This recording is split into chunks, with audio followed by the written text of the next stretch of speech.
If you're a maintenance supervisor at a manufacturing facility and your machinery isn't working right, Grainger knows you need to understand what's wrong as soon as possible. So when a conveyor motor falters, Grainger offers diagnostic tools like calibration kits and multimeters to help you identify and fix the problem.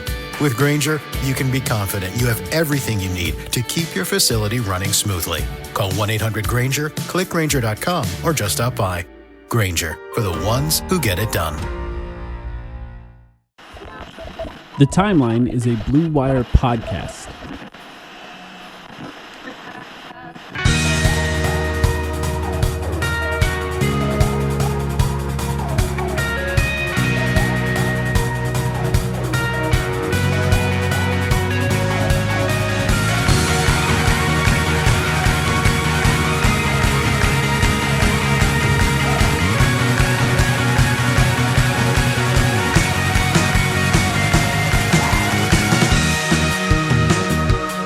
Welcome to the Timeline, of Phoenix Suns podcast. My name is Mike, here with Sam. Sam, we have Media Day and training camp. How you doing? Underway. I'm doing great. We're so close. I can smell it. And the Suns have a couple days to wrap up training camp, and then they will be traveling. And we've got preseason pretty soon, man. Like a week, basically a week away. A week away. It's dope. Let me just ask you this. We watched Media Day content. We know they're in training camp now. The Suns I are will say one thing. Actually, you're hold on. You're gonna give me my opportunity for a soapbox at the beginning of the episode, and usually I don't use it. All right. Happy for Media Day. I was like absorbing all of the Media Day content as best as I could, following along, at work a little bit. I just wish I wish our Media Day streams were better, to call out the Suns a little bit. And I'm not blaming any one person for this. I wish the fan experience, we need to go back in time to the more simple era of like just pointing a camera at the podium and just watching the players come up, take the stage, answer questions, and then leave. And there doesn't need to be any secondary ancillary interviews with them later. It's like, just let them do their thing. Give us a 10 or 15 minutes. Let's watch the 10 or 15 minutes live, and then move on to the next person. I would highly appreciate it. I'm not telling anyone how to do their job, but I would highly appreciate it if we took a simple approach with Media Day. And I think I'm not the only Suns fan to express this opinion. So I will say that. The actual Media Day content, like of what the players were talking about in the basketball and all that stuff, great. We're going to get into it. Presentation could use a little bit of work.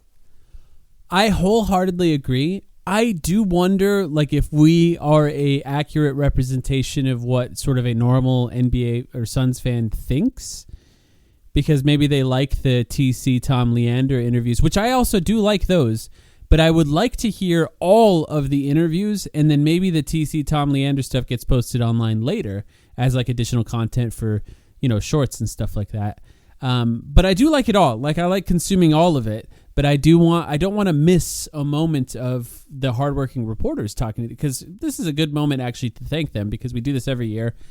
And without the guys that go in there, and the men and women that go in there and ask the questions directly to the personnel, the players, the coaches, the owner, the general manager, we wouldn't have anything to talk about. So big shout out to those people who go there and actually look the players in the face and ask them the tough questions that they have to ask them. So shout out specifically Kellen, Dwayne, Shane, Brendan, Brandon, anyone else that's there doing that work. Thank you for that. You do a great job, and I thought they did a great job this year asking the types of questions that are necessary to create the kind of content that we do. So shout out to them. And also, I read Kellen's pieces today. I highly recommend them. They're very good. Wrote a couple of things about Media Day already. So check those out. I want to do, first of all, for you, just a quick vibe check. Yeah. How you feeling? Like, what do you think? We got content. We got the players talking. We got the coach out there, Jordan Ott, talking actual basketball here. How you feeling? Yeah, vibes are good. You would always kind of expect in this situation, like, do we ever come out of Media Day saying, oh, actually, these guys all hate each other and the vibes are terrible? Like, I just don't think that's typically the way Media Day usually doesn't work for any team.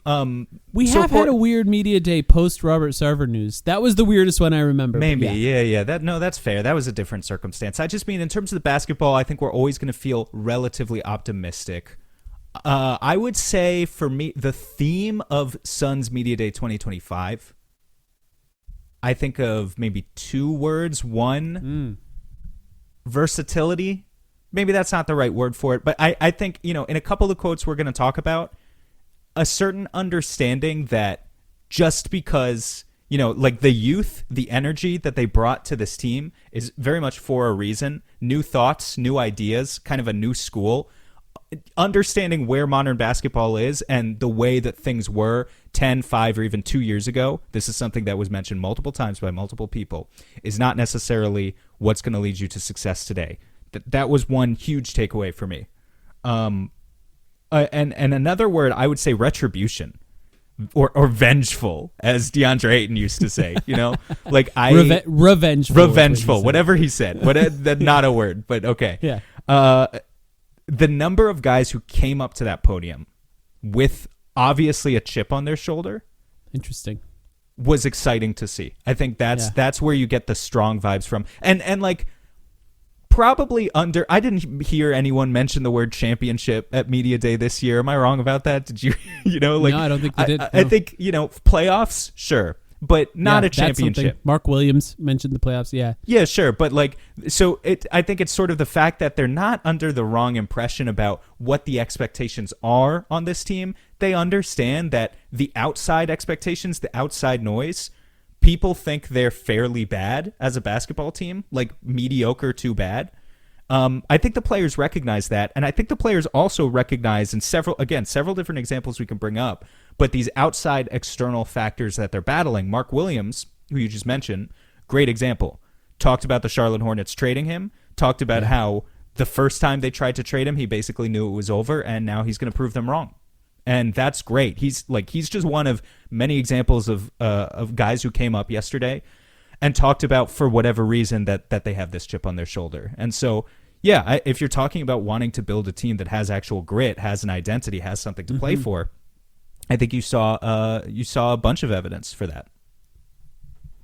I love that. And I think that the 2 things that I was thinking about that stood out to me were the themes, if you will, that stood out to me. Were so hyper specific that I love where you went with yours, because the 2 things that stood out to me: pace.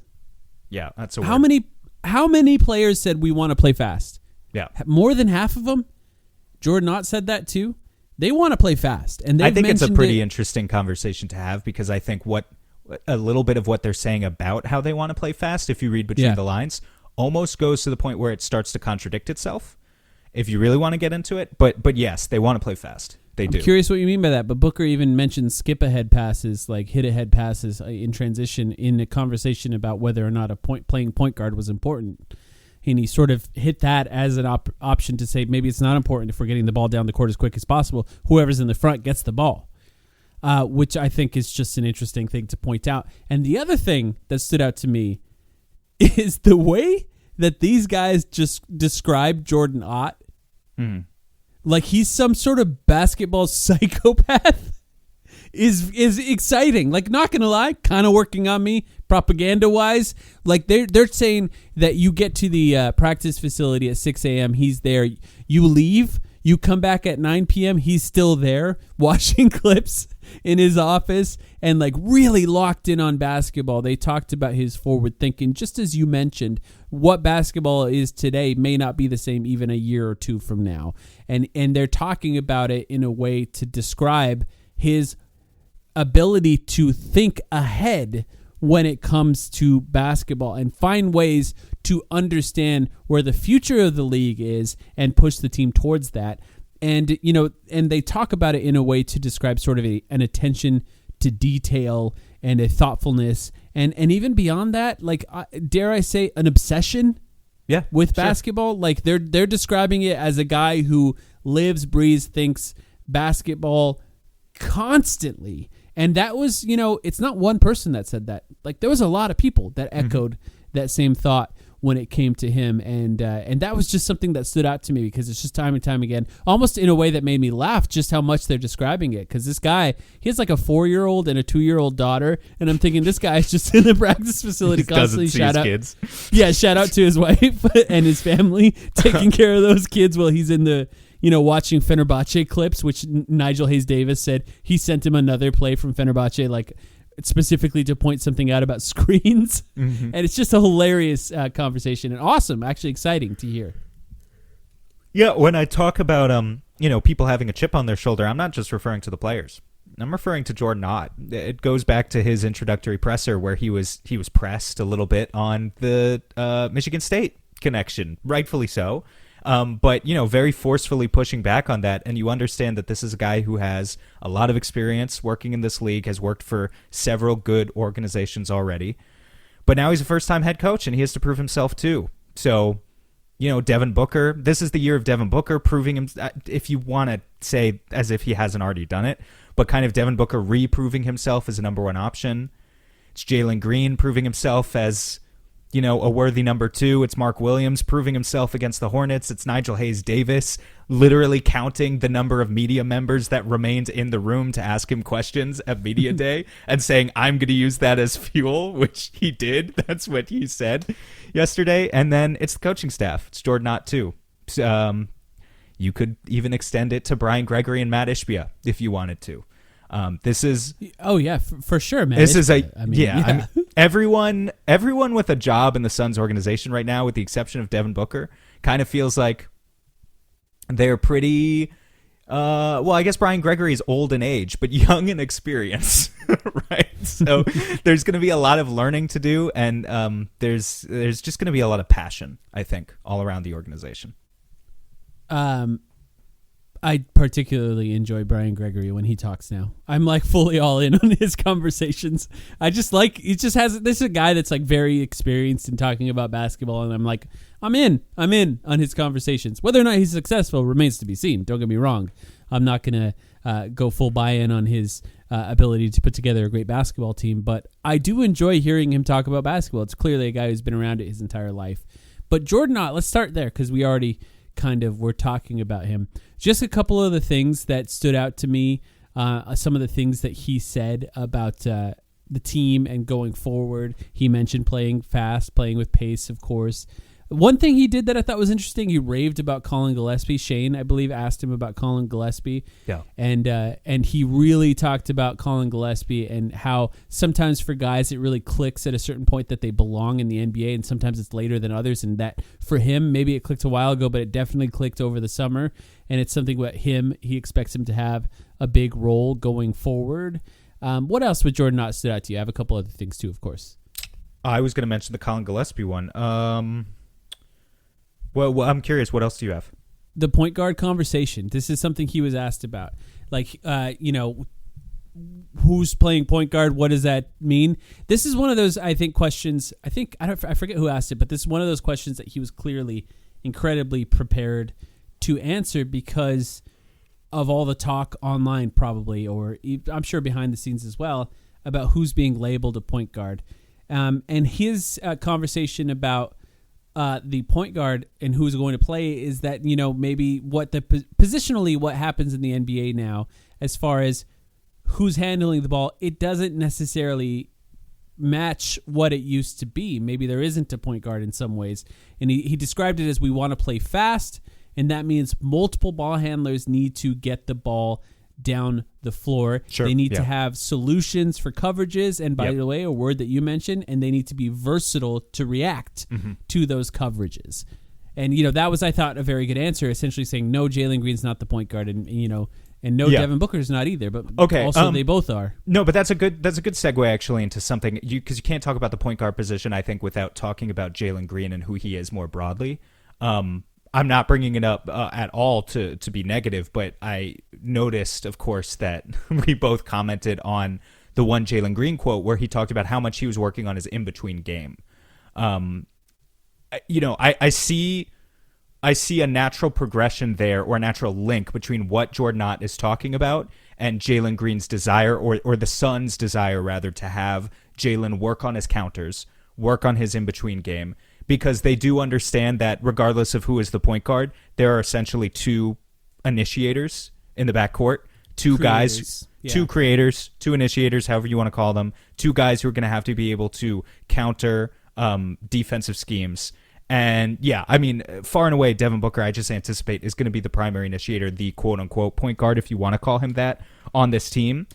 But for Jalen Green's part, as bad as he has been, and we've pointed out the stats on several episodes, as bad as he has been as a mid-range shooter in his career, and as mediocre as he has been as a playmaker, I understand where they're coming from when they sort of admit that, like, we need this guy to do some of that, you know? Mm-hmm. Mm-hmm. Don't get me wrong.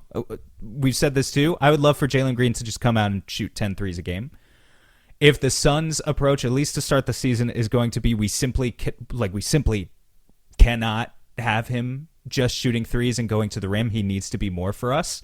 I personally am I'm in very much a wait and see approach of, I don't know if that's going to work, but I understand with how this roster is constructed, the temptation to want to go there. Doesn't mean he's a point guard. Doesn't mean he's a primary initiator exactly, but sometimes he'll need to be.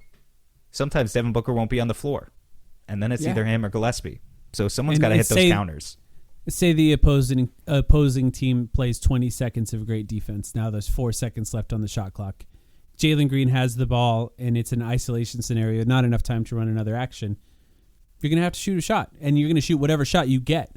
At that point, if you can get to the rim, you shoot at the rim. If you can shoot a three, you shoot a three. But the most likely scenario is you have to create somewhere between those two things, and he has to get good at it. You know, you could question whether or not he's capable of it.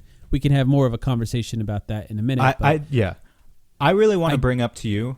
Can I broach the subject? Sure. I want to talk about the P word. Pace. Okay. Yeah. I was letting you fill it in if you wanted to. Okay, the reason I brought up pace earlier, and the reason it's interesting, we talked a lot about offensive pace. It is natural. I can't count the number of times. I mean, it just feels like media day every year the Suns come in and they say we want to play faster. How many years in a row have they come in and said we want to play faster? At least like a few guys.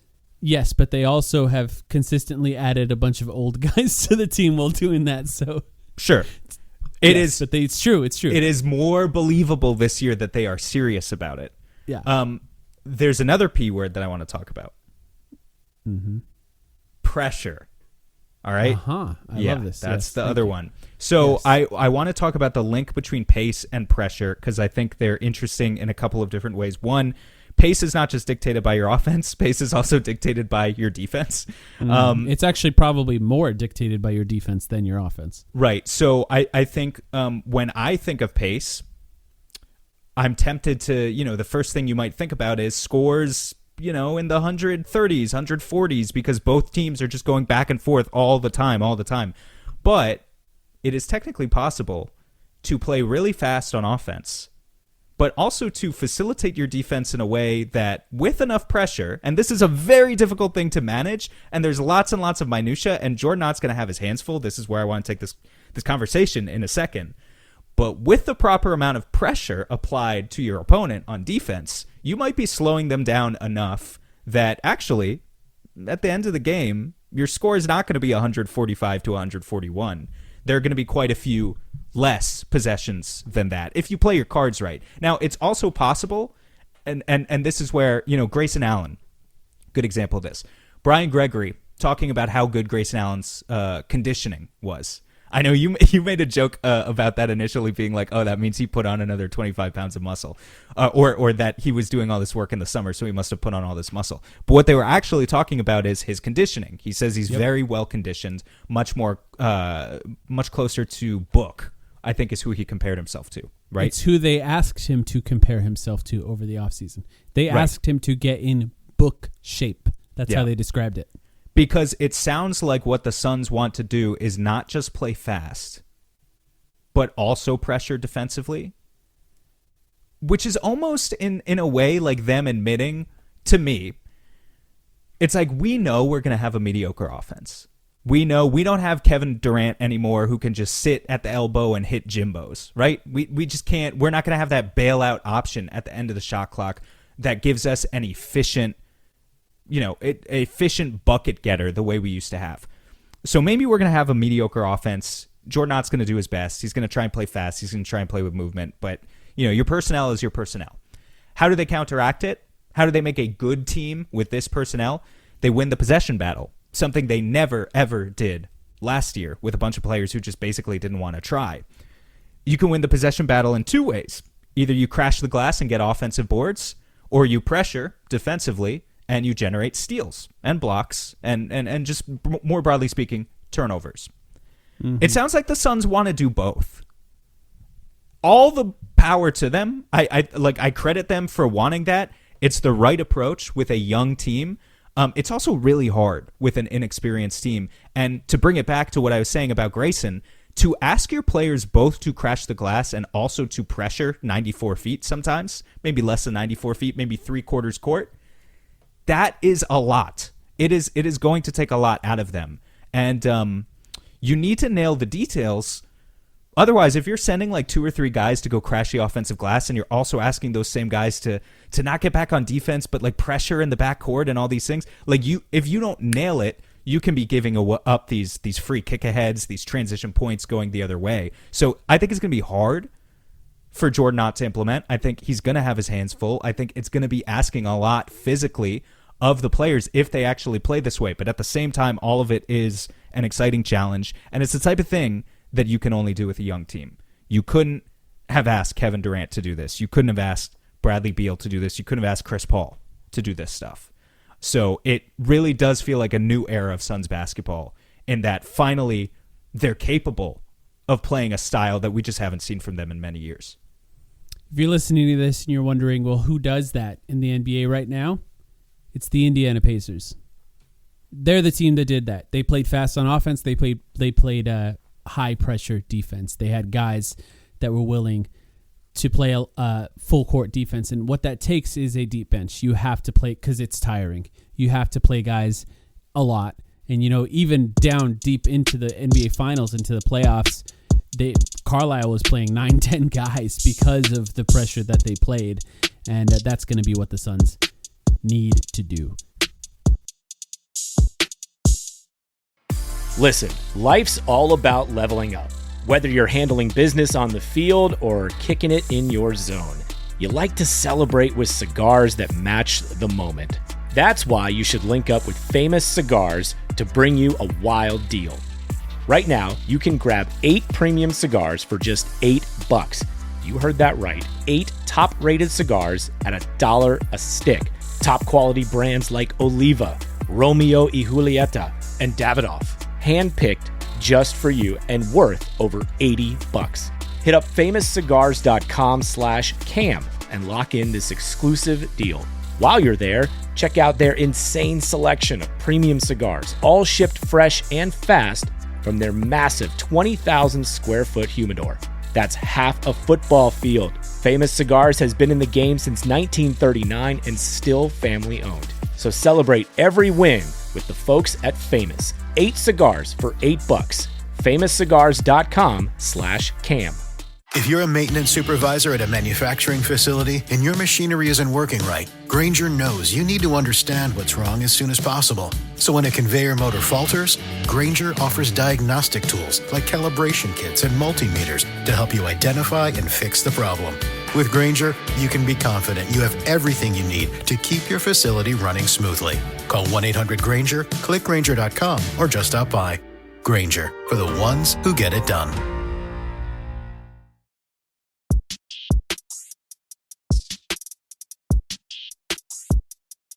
Let's talk about Devin Booker and let's go back to some of the stuff Jordan Knott said as we go through the rest of this too, because I think the Jordan Knott stuff is something that it's worth talking about, because look, ultimately the players say a lot, but like the guy who's in charge of how they play, Jordan Knott. So that's going to be what we're going to have to look at. But I think Devin Booker had a really fascinating media day, and let's spend a little time talking about that, because I thought he was particularly honest about how difficult last season, the last 2 seasons, where he described them as the most difficult of his career.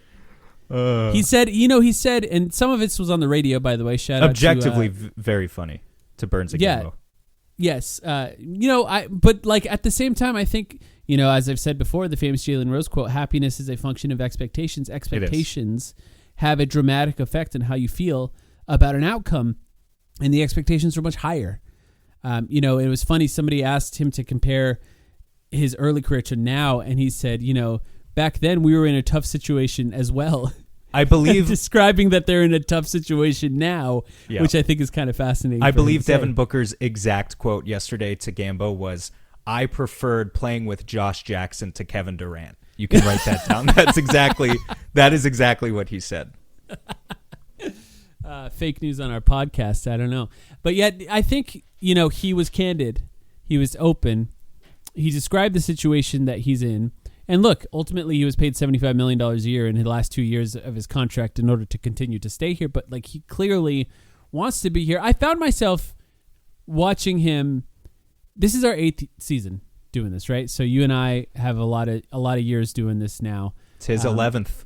And his 11th, and we've been there for the majority of his career. Not been there, but we've been covering the team from afar. For the majority of his career, we've seen media day after media day after media day, which yesterday I thought was funny that for the third year in a row, each of the reporters had to introduce themselves to the coach. It's like none of them knew him anymore still. But anyway, I found myself feeling very grateful for Devin Booker in this moment. It just his professionalism, his ability to be candid in this moment, and the fact that he's still even interested at all in being on this team. I thought Jordan Ott did a good job of talking about that as well. But I think Devin Booker, we know him at this point. He's not going to give a lot. He's not going to be outlandish in any interview. He's going to be very professional. That's who he is. He's not, Jimmy Butler reinventing himself at every media day. He's just super calm, collected, media trained. But all of that is thoughtful a good thing still, but yeah. Exactly. Is you've never, you've always been able to count on Book to just show up and be a professional at these things. I think if you're looking for body language, and this is what I saw a little bit from some people online yesterday, if you're looking for body language from Book at media day that indicates oh, he's locked in, he loves being around these young guys. I'm sure he likes being around the young guys, but he's not going to show that side of him at a media day. That's just not really the way Book has ever. You could compare this one, his body language in this one, to every single other one. Yeah. And I think it would look exactly the same. Yeah. But, you mentioned professionalism too. When he was asked what he would teach the young guys this year, the first thing he said was teach them how to be professional. And what he means in his version of professionalism is just bringing it over the course of a really long season consistently. Because that is, I think, the hardest part about being an NBA player. Yeah. I mean, he said the way he described the last 2 seasons. It's crazy. He just said there are guys with different goals. Yeah, I mean that on the court, and he's talking about on the court, and it's what was the goal? Mm-hmm. It is nuts. I don't want to continue to arbitrate the Kevin Durant years for a long time, but ultimately, it's going to be something that we're going to have to go back to occasionally because it's something that had a massive, profound impact on the team going forward. So it is something we're going to have to talk about, and the fact that there was such a disconnect on the floor that he would describe it as different goals, I think is something that is beyond anything that I could have expected from him in this media day. I believe that him and KD, I'm sure they're still great friends. And he said there was never any hatred with any of the players off the court, which I think it's interesting that he feels the need to say that consistently. We don't hate each other, but everything sucked. Yeah, is kind of what he's saying. I believe that KD wanted to win as a Sun for sure. I don't doubt KD's competitive spirit. I just think he was probably pretty stubborn in the way that he wanted to play. Now, Bud being a horrible coach didn't help things, but I'm not sure there was any coach who could have. We saw what happened to Frank Vogel, right? I'm not sure there was anyone who could have completely gotten through to KD. But when you get to, then the Brad Beal aspect of it, right? Talk about different goals. Yeah. Yeah. The energy vampire is what I called him. Yeah. The energy vampire, truly. You take a hyper-competitive guy like Devin Booker and put him in the same locker room as, smiling through it all, can't believe this is my life, Bradley Beal, making $50 million despite being on a horrible team. To me, that's where the main call out in that specific quote was. Just wild that he even said that. I love it. I love it personally. It is. It's really. It's just so disappointing, to look at that era and see where we've come. I also found Devin Booker also, by the way, talked about playing fast, talked about pace. Everyone is really locked in on that in particular. He also was asked his opinion on the predictions of the Suns being bad, basically. And in a very, very Devin Booker way, he said, "Oh, I didn't see any of those." And it's really funny for him because it's like, you probably did. In fact, the owner of the team tweeted some of them out, like very, very famously in the last month. So you probably did, but I just love that he's like, I'm going to give no credit to those people because I just don't care about that. But it's just one of those situations, I think, in thinking about the concept of people having different goals on the court. I think it's not a coincidence that Bartlestein, who didn't speak in front of the media but did speak to Tom and said, if this team could adopt Devin Booker's personality, that would go a long way. And, I think that's a really particular thing that he said, and I think it's actually a really good way of putting this because, in some ways when you and I described what the ideal version of the Kevin Durant era would be, we really did sort of apply the way Devin Booker thinks about basketball to everybody else. And it's just the reality is that's not how other people think about basketball. The sort of all do it mentality that he has for the Olympics, where he's willing to do whatever is necessary to win, even if it's not necessarily in any way glorifying him personally as a scorer or as whatever he wants to be known as. That's how he plays. That's how he thinks. There are other guys who do that in the NBA.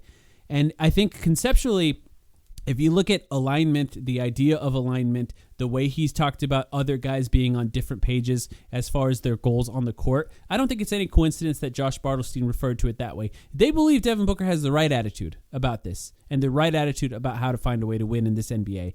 And they want everybody else on the team to adopt that attitude. And I like the way he put that. And I think Devin Booker had some things to say about his leadership too, which, was similar, honestly, to every year for him. Like, I don't think it was much new there, but there is a difference. There's no Chris Paul. There's no Kevin Durant. There's Devin Booker. It's all up to him. I mean, there are a couple other players who are technically 30 years old, but it's a little different with a guy like Nigel Hayes-Davis, I think we need to talk about Dillon Brooks in a second too, by the way, because all of these guys, they can bring different things in their leadership.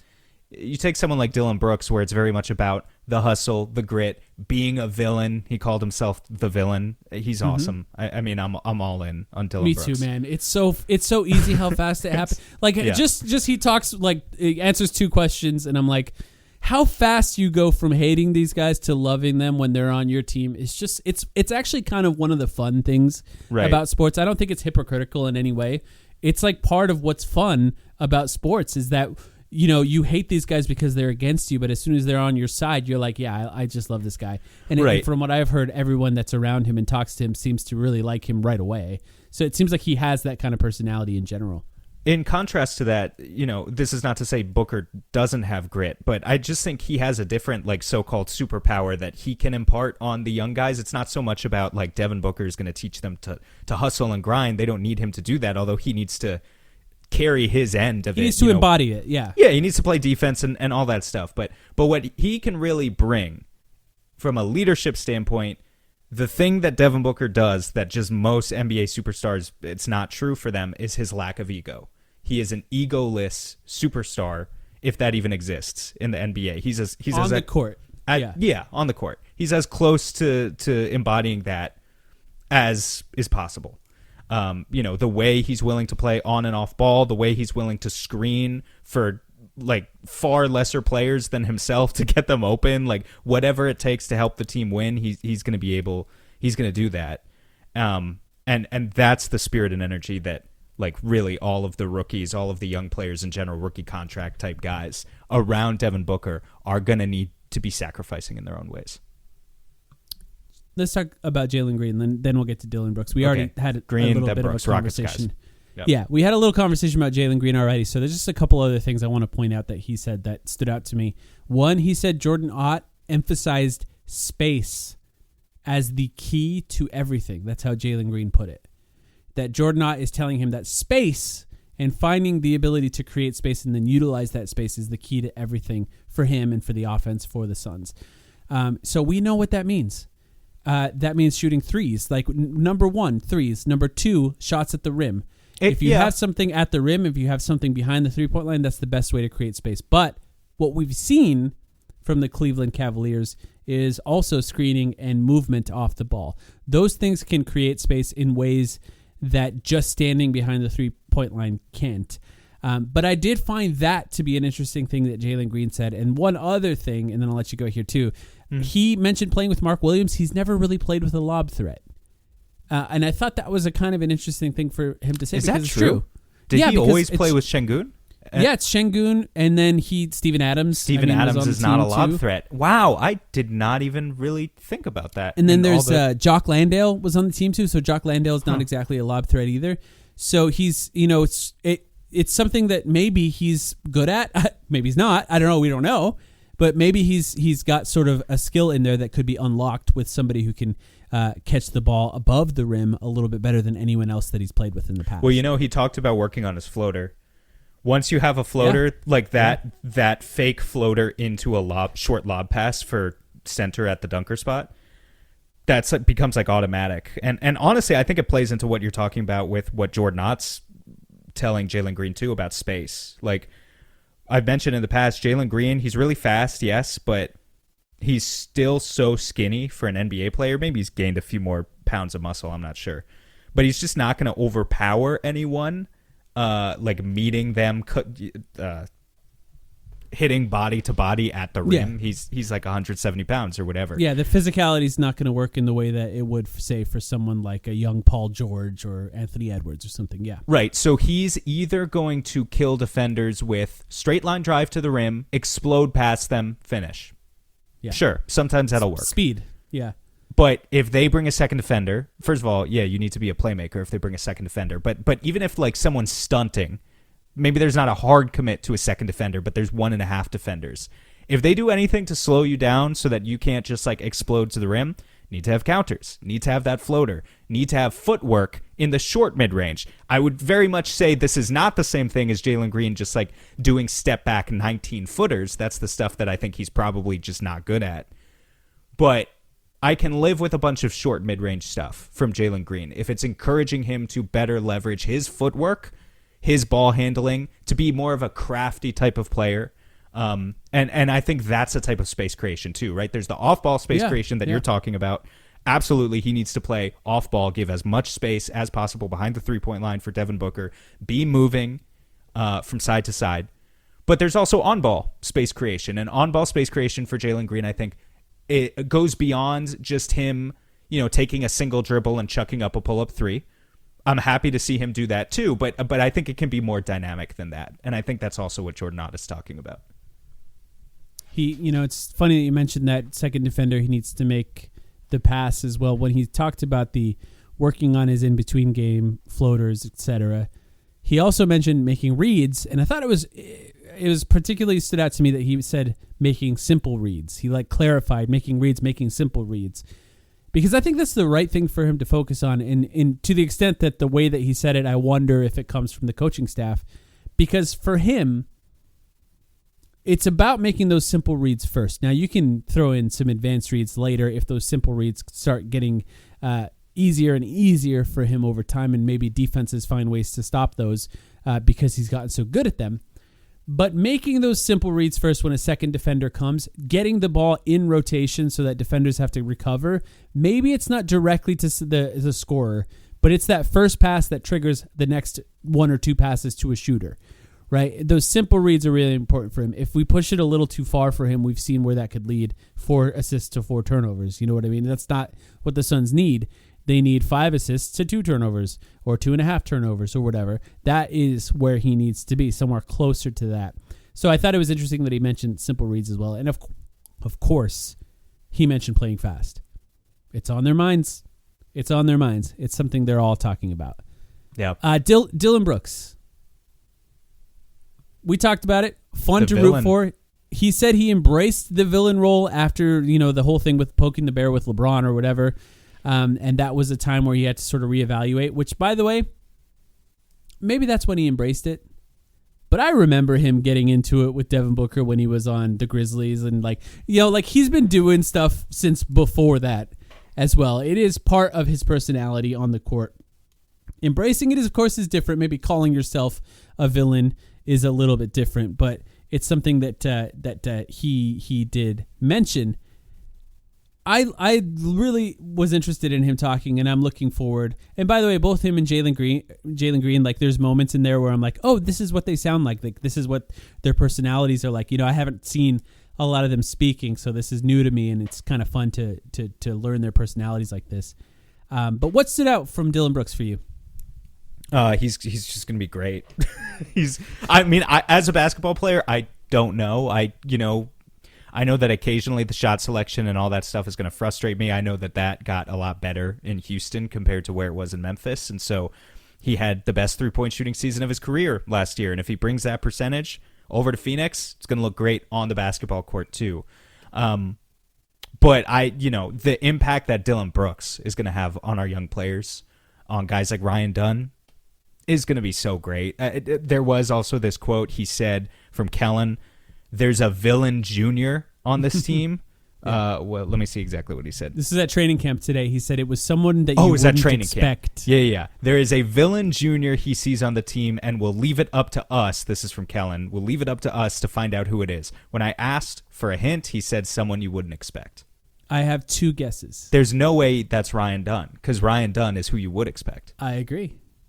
I have two guesses. Do you have guesses? I'm sure you have guesses as well. Rasheer right? Fleming was my first thought. Interesting. I love that. Okay, is that young. You didn't. I didn't have him. That? I had one, Colin Gillespie. There's just something a little crazy in Colin Gillespie's eyes sometimes, and I think if you're like a guy who gets that many rebounds at your size, you're a little bit crazy. And Kobe Brea was the other guy that I was like, I wonder if it's Kobe, because like, I don't know, the way that Kobe works, I could just see him being a little bit of a psycho too, a little bit of a villain. But I agree. I just think Rasheer has a huge body and like an inherent toughness to his game. But I don't know if he has. Kellen will get to the bottom of this. I trust him to get to the bottom of this. Come to think of it, I'm not sure I saw any clips of him talking at Media Day. I'm sure he did at some point, but yeah, no, I don't think I have anything. We haven't figured it out. Yeah, Rasheer Fleming did. Nothing notable from what I saw. Sure. Steven from PHNX asked him about guarding centers as well, Dillon Brooks, just like his ability to be versatile on the defensive end. And, Dillon Brooks, his answers, look, there's nothing like groundbreaking in what his answers were. He talks about his willingness to guard whatever he's asked to guard. But, you and I were on the Hardwood Knocks podcast, shout out Dan, recently talking about the Suns. And I said, what are they going to do when they play the Houston Rockets if the Houston Rockets really do start Steven Adams and Şengün? That's two centers. The Suns have one. Dillon Brooks is going to be guarding a center on that team. There will be times that Dillon Brooks has to guard massive dudes on this team, and just appreciate his willingness to do it. And when he's talking about defense, he also talked about trying to get Ryan Dunn and Oso Ighodaro confident on the defensive end of the floor. He understands, and it was told to us by Brian Gregory, who we haven't mentioned, also spoke, that he was a target for this team, which, by the way, I said on this podcast months ago. It's very clear that they said, if we're going to trade with the Rockets, it starts with Dillon Brooks. Let's try and fill in the rest, because they want a guy to match the culture that they're trying to create, and they think that Dillon Brooks embodies that culture. And when he got here, he very much understands the assignment that he's asked to do. Bring guys like Ryan and Oso to his level as far as defensive confidence, and try to bring out that villain in those guys as well. And the work ethic, I think, that he has in those guys as well.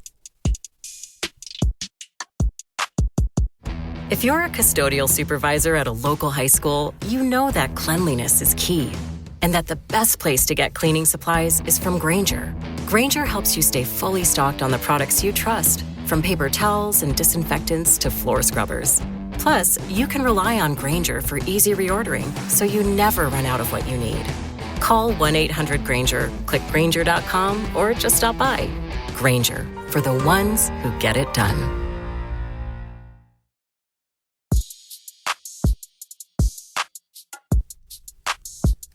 Who else? I have a couple of things that other guys said. Who else stood out to you that you wanted to talk about, or what was said that stood out to you? We talked about Grayson with the conditioning, correct? Yeah, the thing about Grayson, I'm glad you mentioned the Grayson conditioning thing. there's like, I feel like they're trying to hype him up a little bit, and not in like a non-genuine way. They know I think they need him. actually believe. I think they believe there's a big Grayson Allen season coming, and I think they're looking at him and just the way they asked him to work on his body as somebody that is going to have to be like a secondary creator off the bench for them. And like somebody who has to do a little bit more of that, which he's done throughout his time here in Phoenix. Or they're salivating over his potential trade value if he if he plays up. No, but I think what you're saying is right? That this is also why who was it who was hyping up? It was Jordan Ott who was hyping up Colin Gillespie, just because they understand that they need those guys, right? So I don't know who the sixth man on this team is going to be. Frankly, I think you could make the case that Grayson is. I don't know. Grayson's the player who has the most NBA experience coming off the bench. Maybe not by much because Royce is also there, but Grayson's more of a scorer. But also the way Jordan Ott was talking about Gillespie, I could see Gillespie logging that many minutes. So I think that's something we're just not going to have an answer to until we get to the regular season. Yeah, I Grayson, I think, is just one of the better players on this team. If you sort of list out the players, I think he'd be in the top 5 probably on this team just based on his career so far. He just happens to play a position that this team has a lot of, which is something that they've done the last few seasons. But I think they're going to need him to play well and play a lot probably throughout this season and getting him in the right condition. He does look good. He looks skinnier. He looks like he's ready to play in the NBA season right now. And just I think it shows a lot about him that he is willing to do that. He said he's been in game shape for like a month, which, I know we don't talk a lot about these guys, but that's not really normal for guys. It is normal for like Devin Booker. It's just Devin Booker, that's who he is. But like it's not really normal for most NBA players. They need a little time to get ready for that.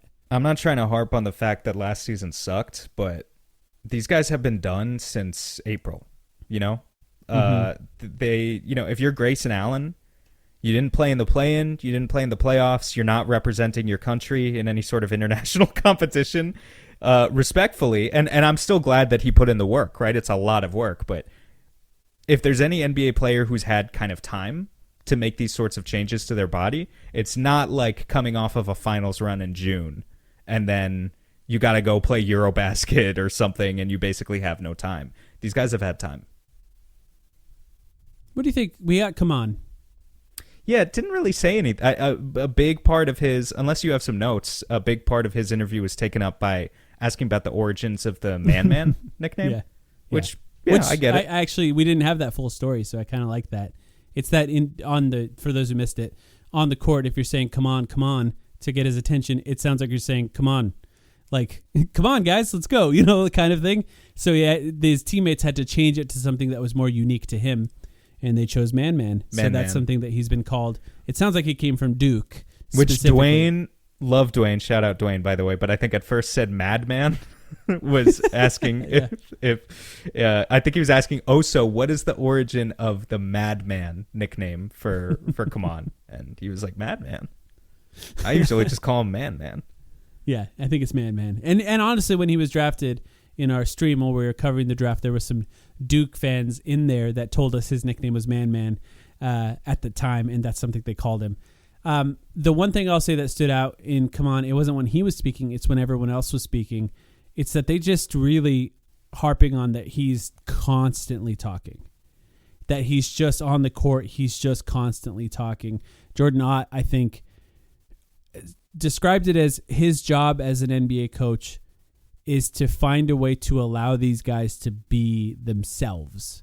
This is when he was talking about Come On that he said this. And so finding a way to sort of harness the fact that he constantly wants to speak and then using that, of course, in the best possible way for the team. The good news is the backline defenders are the ones that always have to be the ones talking. They have to call out the screens. They have to make sure their teammates aren't getting hammered on those screens and they know which side it's on. So harnessing that is going to be great. And, Jordan Ott talked about it too, that it's a lot for a young guy, training camp at first. And, I was reminded of this. They had a training camp stream today. They just have a couple cameras set. They don't really show any of the teamwork so far. It's just guys shooting around. But as I was watching, it was just one of those reminders where I'm like, the level of basketball that these guys play is so high. It's just so high. because they're not just beyond college basketball in that like they're guys who played college and now they're in the NBA. They're guys like Devin Booker that have been in the NBA 11 years and have played at the Olympics. Like the level of basketball that they play and the complexity that comes with like what the Cleveland Cavaliers did offensively is so far beyond college, which is so far beyond anything outside of that, even the ACC where he played. So like he talked about how Kaman's head is probably spinning right now, and it's a lot. So, the challenge I think for Jordan Ott is to find him talking a lot, but make sure he understands what he's describing to his teammates, because the level of basketball is so far beyond what he's used to that talking is not just the thing that it makes it good. You have to know what to say in those moments. But they really all say the same thing about Kaman. The attitude is great and that he likes to talk a lot on the floor, which is exciting. Can't wait to see that combo of him and Oso at power forward, at least defensively. I just think it's going to be sick. Throw in Dylan Brooks, Ryan Dunn maybe, Gillespie at point guard. I don't know exactly what the lineup is. You can make a bunch of different configurations of it, but there are some pretty damn good defensive units that you could build out of this roster, honestly, or at least interesting ones. So, I'm really looking forward to watching him play. Kaman as well. The thing I was thinking while I was watching him is this kid rules. He just seems fun. He's got a good attitude. He seems very grateful to be there. He mentioned that he's only played basketball for 5 years and said that's not an excuse. I still need to do this and that and this and that. But like he is very young. He hasn't played basketball very long, and he's got a lot to learn. And by the way, I will mention too, Jordan Ott, in talking about Kaman, made a point to mention the depth at the center position, which, kind of feels like, okay, maybe he's not going to play a lot right away, right? Like, why do you mention that if you're not thinking that? They know he's got a long ways to go, and he went out of his way to point out we have a lot of depth at the center position, so fill in the blank there, I don't know. I think part of it is also just being diplomatic at media day, right? Like, the guys are there. Nick Richards, we're talking to Nick Richards yesterday. They're talking to Oso. So I don't know. You would at least give off the vibe that you're going to spread it around a little bit, but you got to make the guys work for it too. Oh, 100%. Yeah. You don't want to instill this idea into Kaman that he's just earned, 20 minutes guaranteed coming out of the gate or whatever. I think he knows that's not the case. Did you subscribe to Nigel Hayes Davis's YouTube channel? No, I meant to mention that, but I haven't actually looked it up yet. I just saw him post about the fact that he plans on documenting his journey, which is really cool. I'm looking he not forward only to that. tweeted it from the Suns account, it was the first thing that he talked about in his media day interview, which you just got to respect the hustle on that. He's like, you got to subscribe. I'm going to be making this content. Subscribe. Nigel Now's Hayes the time. Davis, he has 15,000 subscribers. 15,001 I subscribed. And so I'm in there today. 2 weeks ago, he posted a 10,000th subscribers lunch. And it looks like he's posted one video already from Since a month he got ago to Phoenix. Yeah. that says, "Welcome to Phoenix." Yeah, that's going to be fun to follow along with. I agree. I think he plans on... Our very own Jared like McCain, hopefully minus the injuries. Yeah, it Shout sounds out like to he Jared plans on McCain. doing Good luck. He sounds like he plans on doing a media day video. So I'm guessing we're going to get to see something like that relatively soon. Another interview with him where he's just really thoughtful, funny, a little bit inappropriate at times even, dare I say. He mentioned he's close friends with Frank Kaminsky, which of course they went to college together, but I forgot about that. Frank, I think, still lives out here. Mm-hmm, so, he talked to Frank about Phoenix and what to do here. Also, something I don't think we mentioned when talking about him, he played with the Team USA Select team, which worked out. Okay, I couldn't remember if we had talked about that or not, so I'm glad you remembered. Yeah. But he described it as the best time of his life and like one of the most influential moments of his life because he did it before this last season in EuroLeague. And he credits it as instrumental with his season in EuroLeague and one of the things that led to him being successful in the EuroLeague, which I thought was just really interesting. He said he didn't spend a lot of time with Devin Booker during that time, but he did see him there and saw how hard he worked. He spent time with Bam Adebayo a lot, is what he mentioned. And he described it as he's even asking guys what sock do they put on first. Like he's just going to these guys and he's trying to soak in everything that it took to be a successful NBA player.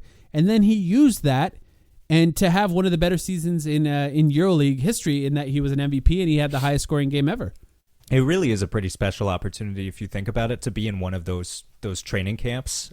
If you're in Nigel's position, I know there are other guys who are members of the Team USA Select team that I think were there as well. Maybe Langston Galloway, he is, if I remember correctly, one of my old Suns favorites from a few years ago.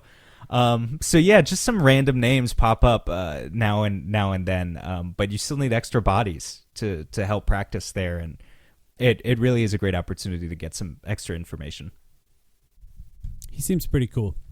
I'm very curious what his role is going to be. Somebody mentioned that he's listed at like 250 something. Yeah, weight-wise. that's not true. Yeah, it can't be true unless he's like 6'10", no. Which he's definitely not. No. It's literally it's just a mistake. I mean, maybe that was his weight at some point, but I think it's just I think it's a mistake from the internet somewhere that listed him at 250. Actually, he's closer to 230, maybe 235, but yeah. He's more of a normal size big wing.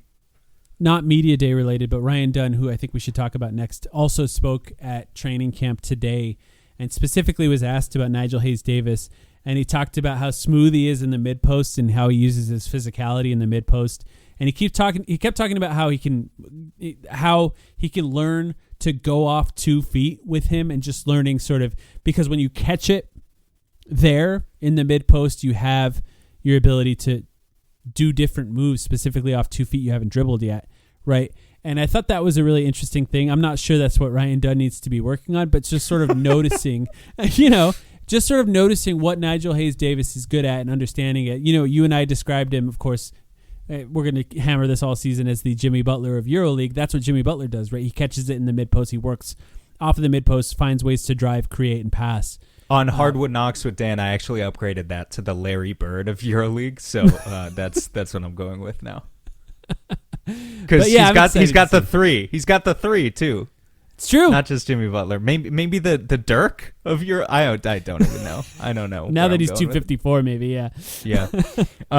Yeah. Look, not the first thing that Ryan Dunn needs, to your point, but as some extra touch, some extra finesse in Ryan's game, always welcome. As long as we're on the topic of Ryan Dunn and what he said at training camp today. The possibly the last starter we haven't talked about here. Oh, actually, I don't know how much we've talked about Mark Williams, but yes. We talked about the one thing with Mark Williams. That's it. Just wanting to get back at the Hornets. I don't know if you have anything else, but Ryan Dunn, they want to establish a tough identity. They want to throw out the first punch. That's what he said today. Mm-hmm. I concur. That's also what I've been asking you to do. And I look forward to seeing it, because I think with Ryan Dunn, we all see the defensive talent. We all see, in general, the youthful exuberance and the drive and all of that stuff, but to watch it click at another level next season is kind of what we're waiting on. And I think a lot of that is culture based, and it only comes out, you don't necessarily expect to see it from Ryan Dunn unless it's coming from everyone else around him working together as a unit. But yeah, I absolutely hope that they're able to reform their identity, like they say. Devin Booker mentioned Ryan Dunn as one of the guys that stood out to him so far as well. I don't remember if that was at Media Day or somewhere else, but Ryan Dunn also said that the guys are reminding him he's still a rookie until the first game, and so he's still got rookie duties to do. I thought that was really funny. He seems to understand, like, one of the things I thought was really fascinating with him was he was asked to describe where he's improved the most, and they gave him, whoever asked the question gave him a list of like mentally, physically, conditioning, like a whole bunch of things. And he's like, mentally, for sure. Like right away, he really locked in on saying that's where he's improved the most. I think physically, he's been described as the guy who's been in the gym the most this offseason. So I'm sure there's a massive physical improvement for him too, but he doesn't view it that way. I think he understands that for him, his head has to be in the right space for him to be successful this season. That's understanding his role, understanding everything else. And then he even said to the media today something about that even means sort of, blocking you guys out in some ways. He said it to their faces, and I just appreciate that focus on the mental side of the game. It's something we talked about with drafting both him and Oso. They clearly understand that. He mentioned too, He said, I don't want to say I'm trying to prove anything to anybody. I'm just trying to improve my game overall in every aspect that I can. And we mentioned the villain junior that Dylan Brooks said. You just watched the interview with Ryan Dunn. He just doesn't feel like a villain. Like, maybe he can be. Don't get me wrong. Maybe Dylan Brooks seemed like a real nice kid when he was drafted as well. But Ryan Dunn just seems like a really nice kid, man. When I watch him get interviewed, he gives off Mikal Bridges vibes, to be honest, not those Jay Crowder vibes. Dylan Brooks is the new Jay Crowder. And it's just different. I will say, he does look bigger. Biggest physical transformation that you noticed in Media Day? Zion Williamson. Well, no, I was talking about the Suns. I know. I just had to say that though, but it's for sure Zion, who appears to have lost 50, 60 pounds. But Oso looks bigger. It might be Oso. Yeah, his arms look huge. Oso's arm, maybe it's just. Maybe these guys are just hitting the bicep curls a little bit too much, and the you shoulder work out press differently, and even Jalen Green said this. I don't know. You work out differently in the off season than you do in the regular season. Jalen Green mentioned that, so it's possible they're just focusing on the vanity muscles a little. I'm not sure. A little more right before they get their pictures taken for the year. But I do wouldn't think blame them for that. I don't think he put out a number, but he has added weight for sure, and that's going to help him this season. Just since I mentioned Mark Williams, I will say Mark Williams said he wants to prove his availability this year. There's something a little sad and depressing about him having to say that, but I do also appreciate it. He looks pretty skinny too, Mark Williams. He doesn't look like and I think that's good for him. I don't say that in a negative way. He's so long, he's so tall, and having foot problems, you don't want to put too much weight on those feet. So I think it's good for him to stay relatively thin. I think he even talked about it.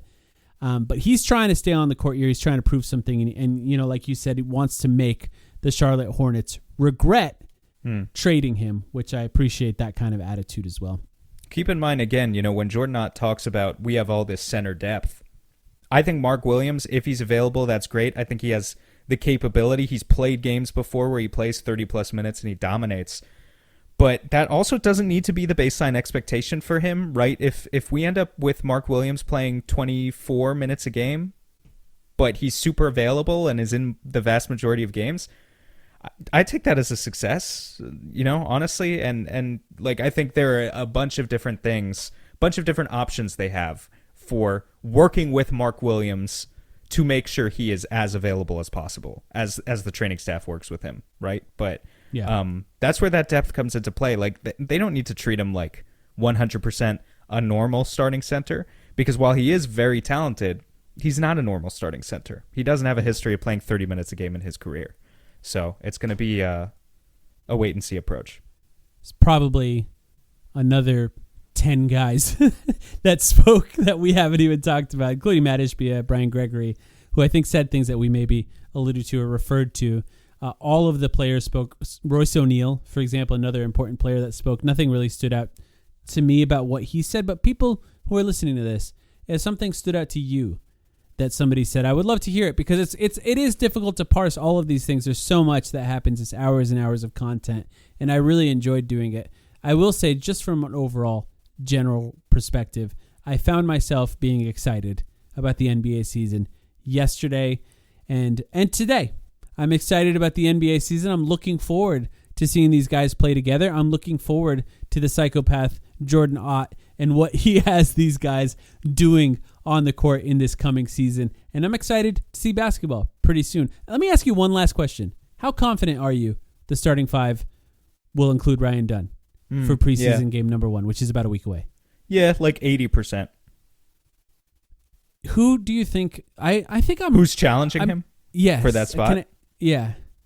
Do you have a hypothesis? Is it Nigel? Royce. Oh yeah, that makes sense. Yeah. Royce. Sure. I think there's a chance that it's Royce O'Neal in that starting spot, and I'm not going to be mad if that. I think the offense could be kind of fascinating with Royce in that spot, just surrounding Devin Booker and Jalen Green with shooters. It's more shooting. It's just Dylan Brooks, and if you're going to talk up this idea of we're going to crash the offensive glass, neither Dylan Brooks nor Royce are very good at that. I think Ryan would be a lot more successful at that. 100%. I think that's something he's very locked in on. Yeah. But I just wanted to ask that question, since this may be the last time we talk on this podcast until there's an actual basketball game to talk about. That is fair. Very soon. So yeah, we'll be back to talk about that. You got anything else before we go?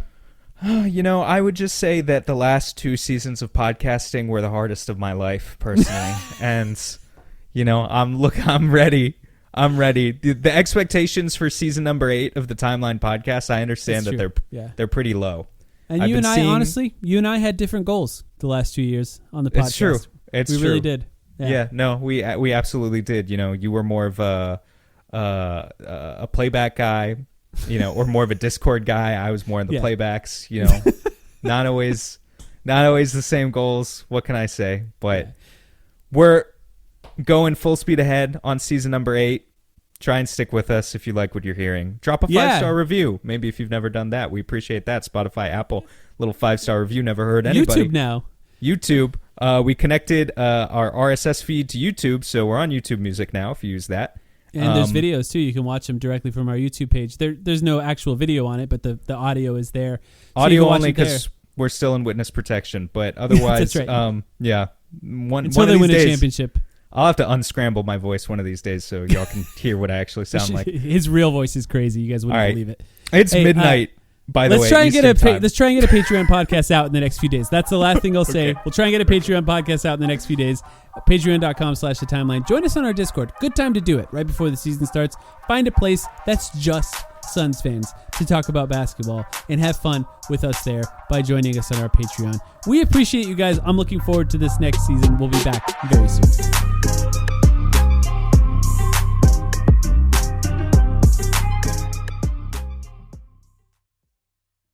If you're a custodial supervisor at a local high school, you know that cleanliness is key, and that the best place to get cleaning supplies is from Grainger. Grainger helps you stay fully stocked on the products you trust, from paper towels and disinfectants to floor scrubbers. Plus, you can rely on Grainger for easy reordering, so you never run out of what you need. Call 1-800-GRAINGER, click Grainger.com, or just stop by. Grainger, for the ones who get it done.